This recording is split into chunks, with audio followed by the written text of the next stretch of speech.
अस्सलामुअलैकुम नाज़रीन, मैं मोहम्मद असलम हुसैन सियासत की ख़बरों में आप सबका इस्तकबाल करता हूँ।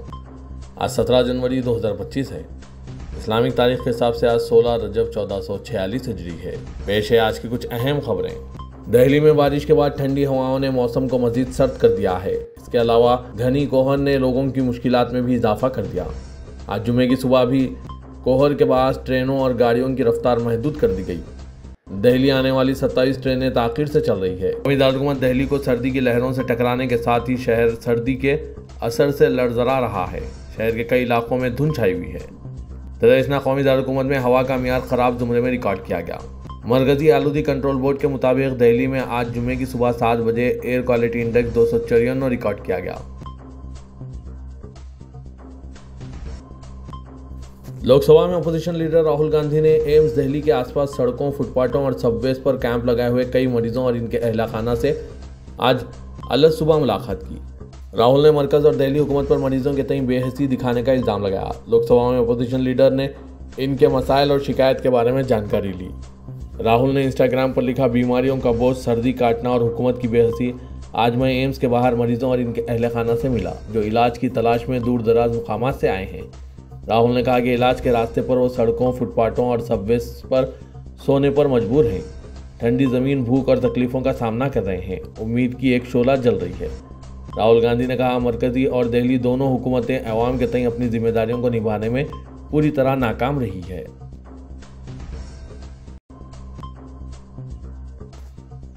बॉलीवुड अदाकार सैफ अली खान पर कातिलाना हमले के मुलजिम को पुलिस ताहाल गिरफ्तार नहीं कर सकी। ताहम अदाकार के घर में दाखिल होने वाले हमलावर की शिनाख्त हो गई है।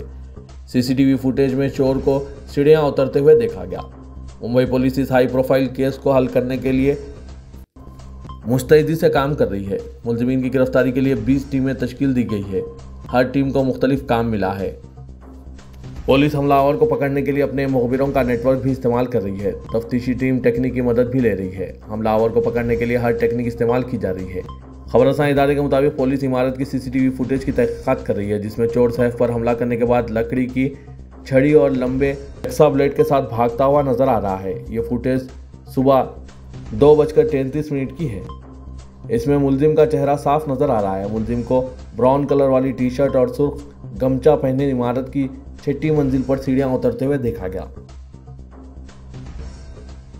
बॉलीवुड के मशहूर अदाकार सैफ अली खान हमले के बाद लीलावती अस्पताल में दाखिल है, जहां इनका इलाज जारी है। सैफ से मिलने के लिए कई सेलिब्रिटीज मुसलसिल अस्पताल पहुंच रहे हैं। इस तरह के वाक़े पर कई लोगों ने सवालात भी उठाए।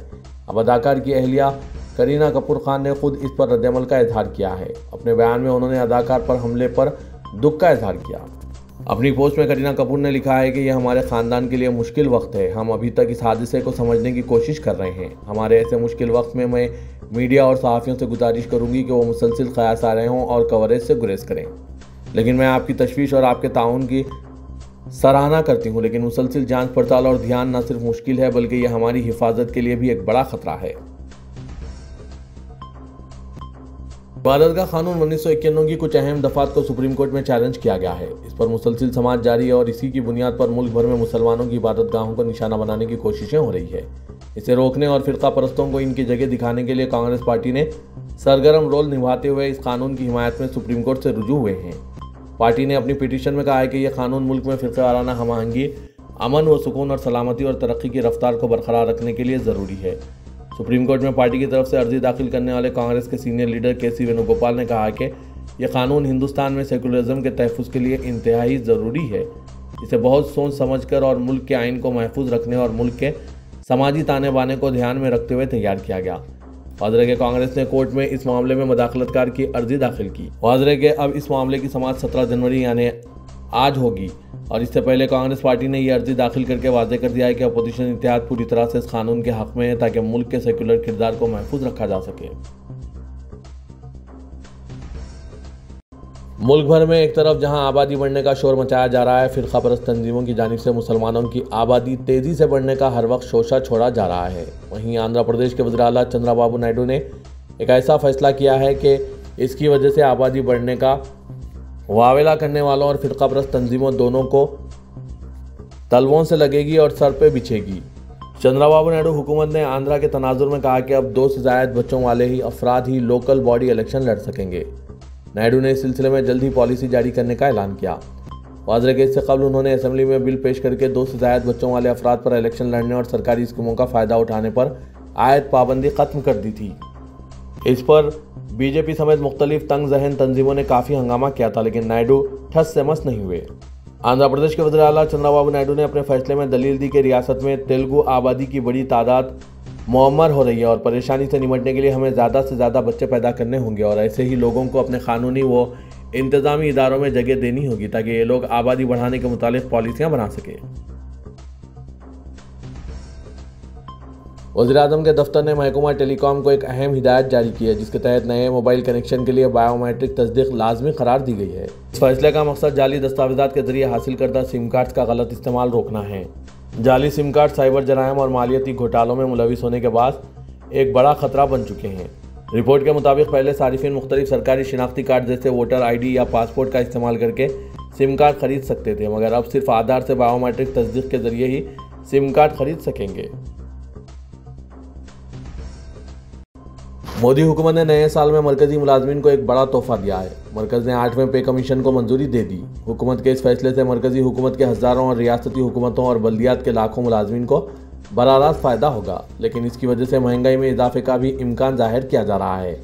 वाज़ेह के 7वें पे कमीशन की मुद्दत 2026 में ख़त्म हो रही है। इसी को मद्देनज़र रखते हुए मरकजी हुकूमत ने 8वें तनख्वाह कमीशन को नाफिज करने का फैसला किया। वाज़ेह के आमतौर पर इब्तिदा में पे कमीशन का फ़ायदा मरकजी हुकूमत के मुलाजमीन को मिलता है, जो बाद में रियासती हुकूमत के मुलाजमीन तक पहुँचता है। इसके निफाज के लिए रियासती हुकूमतों और सरकारी कंपनियों से गुफ्तगू की जाएगी। हुकूमत के ज़राए के मुताबिक 8वें तनख्वाह कमीशन के चेयरमैन और 2 अरकान के नामों का भी जल्द ही ऐलान किया जाएगा। बॉलीवुड अदाकार सैफ अली खान पर कातिलाना हमले के बाद सोशल मीडिया के कई अकाउंट्स पर जश्न का इजहार किया गया है। सोशल मीडिया प्लेटफॉर्म एक्स पर कई अकाउंट से कहा जा रहा है कि चोर ने अपना काम सही से नहीं किया। इसी तरह सदगुरु बतौले बाज नाम के एक अकाउंट से इस वाक़े पर कहा गया है कि बाबा सिद्दीकी और सैफ अली खान पर हमले के बाद शाहरुख खान बुरी तरह से खौफजदा हैं। इसी तरह से एक और अकाउंट के जरिए जहर अफशानी करते हुए कहा गया है कि सैफ अली खान का 72 हुरें इंतजार कर रही है। कई रिपोर्ट्स में दावा किया जा रहा है कि सैफ अली खान पर कातिलाना हमले के पीछे बिश्नोई गैंग का हाथ है, जिसने बाबा सिद्दीकी को किसी दुश्मनी के बगैर गोली मारकर कत्ल कर दिया था। काबिल जिक्र है कि हालिया दिनों ही कुमार विश्वास ने सैफ अली खान और करीना कपूर को अपने बेटे का नाम तैमूर अली खान रखने पर शदीद जहर अफशानी की थी। बेटे के तैमूर नाम रखने पर सैफ अली खान को पहले भी कई मौक़ों पर निशाना बनाया गया। नाज़रीन, सैफ अली खान पर हमला और इनके खिलाफ शरपसंदों की जानिब से सोशल मीडिया पर जहर अफशानी के रद्दअमल में आप अपने ख्यालात ज़रूर पेश कीजिएगा। तेलंगाना के वज़ीर आला रेवंत रेड्डी ने दिल्ली में कांग्रेस के बरसर इख्तिदार आने पर 500 रुपये में गैस सिलेंडर, मुफ्त राशन किट और हर घर के लिए 300 यूनिट बरक़ी की फराहमी का वादा किया। उन्होंने कौमी दारुलहुकूमत दिल्ली में कांग्रेस पार्टी के 500 रुपये में गैस सिलेंडर और 300 यूनिट तक मुफ्त बरक़ी की स्कीम का पोस्टर जारी किया। इस मौके पर उन्होंने कहा कि कांग्रेस पार्टी जो वादे करती है इन पर बहर कीमत अमल को यकीनी बनाती है। उन्होंने मीडिया से बात करते हुए इन जमानतों का ऐलान करते हुए दिल्ली के राय दहिंदों पर जोर दिया कि वो आने वाले इंतखाबात में कांग्रेस को मुंतखब करें। उन्होंने 5 जमानतों पर अमल का वादा किया। साथ ही रेवंत रेड्डी ने 3 मरतबा बरसर इख्तिदार आने के बावजूद दिल्ली के अवाम की तर्ज ज़िंदगी में बेहतरी के लिए कुछ भी ना करने पाने पर मोदी और केजरीवाल पर तनकीद की। उन्होंने कहा कि मोदी और केजरीवाल में कोई फ़र्क नहीं है, इनके नाम मुख्तलिफ है लेकिन काम झूठ बोलना एक ही है। मोदी 3 मरतबा बरसर इख्तिदार आए, तहम उन्होंने दिल्ली के लिए क्या किया? दिल्ली रहने के लिए मौजू नहीं है। मैं दिल्ली के अवाम से दरख्वास्त करता हूँ कि वो कांग्रेस को कामयाब करें। तेलंगाना के साबिक वजीर और भारत राष्ट्र समिति के कारगुजार सदर KT रामाराव ने इल्ज़ाम आयद किया कि इन्फोर्समेंट डायरेक्टरेट के अहदेदारों ने फार्मूलाई कार रेस में बेकायदगियों के केस में वही सवालात पूछे जो एंटी करप्शन ब्यूरो के अहदेदारों ने पूछे थे। तकरीबन 7 घंटों तक ED के अहदेदारों की पूछताछ में हिस्सा लेने और दफ्तर ED से बाहर आने के बाद मीडिया के नुमाइंदों से बात करते हुए KTR ने कहा कि लाई डिटेक्टर टेस्ट के लिए तैयार हैं। उन्होंने चीफ मिनिस्टर रेवंत रेड्डी को चैलेंज किया कि आया वो भी ऐसा करने के लिए तैयार हैं। कांग्रेस लीडर ने कहा कि मैं लाई डिटेक्टर टेस्ट के लिए तैयार हूँ। आया रेवंत रेड्डी भी इस किस्म के टेस्ट के लिए तैयार हैं। उन्होंने कहा कि वो अदालतों और जजेस पर भरोसा रखते हैं और इंसाफ की कामयाबी होगी। वर्ल्ड मॉन्यूमेंट्स वॉच ने मूसा नदी के किनारे पर वाक़ तारीखी इमारतों के तहफ़्फ़ुज़ का फैसला किया है। वर्ल्ड मॉन्यूमेंट्स वॉच की जानिब से दुनिया भर में तारीखी और हेरिटेज इमारतों के तहफ़्फ़ुज़ की मुहिम चलाई जाती है और वॉच फंड के जरिए प्रोजेक्ट्स की तकमील अमल में आती है। वर्ल्ड मॉन्यूमेंट्स वॉच ने मूसा नदी की राहदारी पर वाक़ जिन इमारतों के तहफ़्फ़ुज़ को अपने मंसूबे में शामिल किया है, इनमें high court, state central library, Osmania hospital, city college और साबिक़ ब्रिटिश रेसिडेंसी जो मौजूदा वुमेंस यूनिवर्सिटी है, इसकी इमारतें शामिल हैं। वर्ल्ड मॉन्यूमेंट्स फंड के तहत 2025 वर्ल्ड मॉन्यूमेंट्स वॉच के मंसूबे को जारी किया गया। मंसूबे के मुताबिक मूसा नदी राहदारी पर मौजूद ये तारीखी इमारतें माहौलियाती आलूदगी से मुतासिर हैं। 1908 में मूसा नदी में तुग़यानी के बाद इलाके में कई तारीखी इमारतें मंजर-ए-आम पर आई। इदारे ने अपनी रिपोर्ट में शहर में माहौलियाती आलूदगी का हवाला दिया। उस्मानिया जनरल अस्पताल की इमारत की तामीर 1925 में मुकम्मिल हुई और तामीर में गैर मामूली आर्किटेक्चर के जरिए इमारत की खूबसूरती में इजाफा हुआ है। यह हिंदुस्तान का कदीम तरीन हॉस्पिटल है।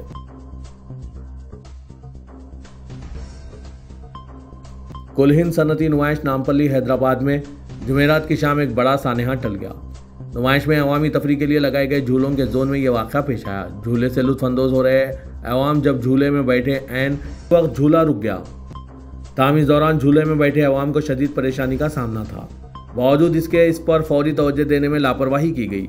बैटरी से चल रहे झूले की कारकर्दगी पर सवालिया निशान उठाए जा रहे हैं। ऐन बुलंदी पर जाने के बाद अचानक रुक जाने वाले झूले से खौफ व दहशत का माहौल पैदा हो गया और झूले में बैठने वालों ने खौफ के आलम में चीख व पुकार शुरू कर दी, जबकि नज़ारा कर रही अवाम ने इंतज़ामिया पर लापरवाही के इल्ज़ामात लगाए और कहा कि इस संगीन मसले पर मुसलसिल लापरवाही की जा रही है। अगर कोई सानहा पेश आता तो इसका जिम्मेदार कौन होता? आखिर बैटरी की जांच और मशीन की कारकर्दगी को चेक किए बगैर किस तरह टिकट फ़रोख्त किए गए और अवाम को इसमें बिठा दिया गया? इस तरह की लापरवाही से नुमाइश सोसाइटी की दिलचस्पी को भी जाहिर किया जा रहा है। सोसाइटी के जिम्मेदारों को चाहिए कि वो इस तरह के वाक़यात की रोकथाम के लिए मौसर इक़दाम करें। बताया जा रहा है कि तकरीबन 20 से 25 मिनट बाद बैटरी को बदलकर झूले दोबारा शुरू किए गए। जब तक जो लोग झूले में बैठे थे वो ऊंचाई पर ही सांस रोककर डर और खौफ के आलम में बैठे थे। शहर हैदराबाद के मसरूफ तरीन इलाके अफजलगंज में डाकुओं की फायरिंग से दहशत पैदा हो गई और एक शख्स शदीद जख्मी हो गया। डाकुओं फायरिंग करने के बाद फरार हो गए। बताया जा रहा है कि बिदर में ATM लूटने के बाद डाकुओं ने हैदराबाद का रुख किया था और यहाँ अफजलगंज के किसी एक खानगी ट्रैवल से रायपुर सफ़र का इरादा रखते थे। डाकुओं ने रोशन ट्रैवल्स अफजलगंज से टिकट बुक कराया, जबकि इस बस में बिदर पुलिस भी मौजूद थी। तकरीबन 3:30 बजे टिकट अमित कुमार के नाम से बुक कर दिए गए। ट्रैवल्स के जिम्मेदारों ने बताया कि वो जब किसी मुसाफिर को टिकट देते हैं तो बस में सवार होने से कबल इससे सामान की तलाशी ली जाती है। हालांकि बिदर पुलिस जो बस में सवार थी, इनके सामान की तलाशी भी ली गई। जब इन डाकुओं के सामान की तलाशी के लिए कहा गया तो बैग हाथ में थामे हुए शख्स ने तलाशी से इनकार कर दिया और जख्मी शख्स मोहम्मद जहांगीर जो ट्रैवल्स का मैनेजर है, इनको नोटों की एक बंडल पेश की। जहांगीर ने इनकार करते हुए फौरी सामान को तलाश करना शुरू किया। इस दौरान डाकुओं ने बंदूक से जहांगीर पर फायर कर दिया और दोनों फरार हो गए। इस दौरान अफरा तफरी, खौफ व दहशत का माहौल देखा गया। अफरा तफरी के माहौल का फ़ायदा उठाकर डाकू फरार हो गए। शदीद जख्मी हालत में जहांगीर रोशन ट्रैवल्स के ऑफिस पहुंचा, जिसको हॉस्पिटल मुंतकिल किया गया, जहां इसका इलाज जारी है। इस वाक़े के बाद हैदराबाद सिटी पुलिस ने चौकसी इख्तियार कर ली और शहर में डाकुओं की तलाश में शिद्दत पैदा कर दी है। इस वाक़े के बाद पुलिस की मुस्तैदी और लापरवाही भी नजर आई है। शहर हैदराबाद के इस मसरूफ तरीन इलाके में पुलिस की जानिब से लगाए गए CCTV नाकारा साबित हुए हैं, क्योंकि इस इलाके में CCTV कैमरे काम नहीं कर रहे थे। पुलिस को चाहिए कि इस तरह के वाक़यात को रोकने के लिए सख्त इक़दाम करें। संक्रांति त्यौहार के सिलसिले में मुसलसिल दी गई तातीलात की वजह से अवाम ने नुमाइश के अलावा शहर के मुख्तलिफ सयाहती मुकामात का बड़े पैमाने पर मुशाहिदा किया। नुमाइश सोसाइटी के नायब सदर निरंजन ने बताया कि नामपल्ली नुमाइश ग्राउंड पर जारी 84वें नुमाइश में पीर के दिन 75,250, मंगल को 76,500 और चारशुमे को 79,300 अफराद ने नुमाइश का मुशाहिदा किया। इन 3 दिनों के दौरान 2,21,000 अफराद ने नुमाइश का दौरा किया।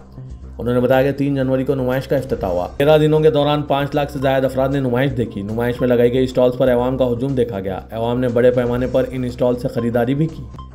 मिनी ट्रेन में सवारी करने के लिए अवाम को कतारों में ठहरे अपनी बारी का इंतजार करते देखा गया। स्कूल्स और कॉलेजेस को तातीलात के सबब इन 3 दिनों के दौरान अवाम बड़े पैमाने पर नुमाइश देखने पहुंचे।